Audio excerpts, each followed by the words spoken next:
Bonjour à tous, aujourd'hui nous allons nous intéresser à la notion de licenciement pour insuffisance professionnelle. En effet, les cas de licenciement pour insuffisance professionnelle restent relativement nombreux dans le cadre de la fonction publique. Alors si vous regardez cette vidéo, c'est que soit vous êtes un agent public, soit vous êtes un DRH ou un DGS d'une collectivité et vous envisagez de licencier un agent public pour insuffisance professionnelle ou alors même vous faites l'objet d'une procédure de licenciement pour insuffisance professionnelle.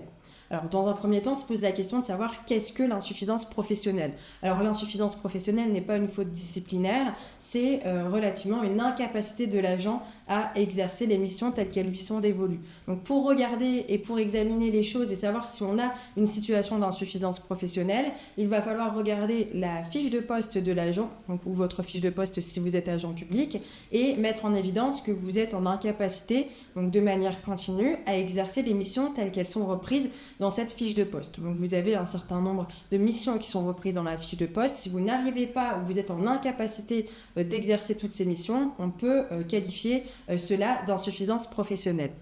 Attention, l'insuffisance professionnelle doit être caractérisée sur une durée suffisamment longue. On ne peut pas estimer qu'une carence ponctuelle constitue une insuffisance professionnelle. Il faudra réellement démontrer, et tout cela incombe à la collectivité qui engage cette procédure de licenciement pour insuffisance professionnelle, que l'agent est incapable sur le long terme d'exercer l'ensemble de ses missions. Donc on est sur une preuve qui est somme toute assez difficile à apporter et qui s'étend sur la durée, c'est-à-dire qu'il faudra apporter des entretiens d'évaluation, des attestations, un certain nombre de choses qui permettent de démontrer que l'agent n'est plus en capacité depuis un certain moment à exercer ses missions. Dans un deuxième temps, après avoir démontré l'insuffisance professionnelle, on peut se poser la question de savoir quelle est la procédure de ce licenciement pour insuffisance professionnelle.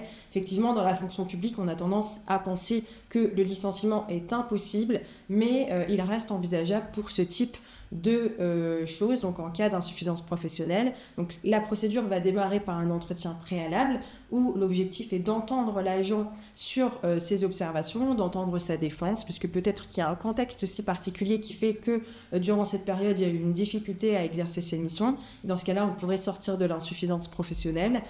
Quoi qu'il en soit, cet entretien préalable doit être encadré, c'est-à-dire que l'agent a le droit à être assisté par la personne de son choix, il a le droit à la communication également du dossier administratif et de l'ensemble des éléments qui pourraient permettre de caractériser cette insuffisance professionnelle. Il y a également la possibilité de se taire, de ne pas répondre aux questions qui lui sont posées et de présenter des observations écrites ou orales. Donc un certain nombre de droits qui garantissent les agents. Dans un second temps, ce qui va se passer, c'est qu'on va mettre en place une procédure qui est la même que la procédure disciplinaire.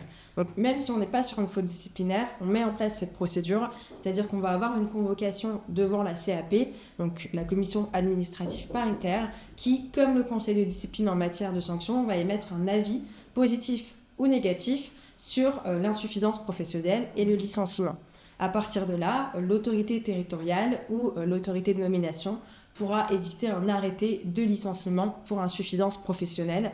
Attention, comme tous les arrêtés, cet arrêté doit être motivé, c'est-à-dire reprendre les considérations de droit et de fait qui justifient l'insuffisance professionnelle.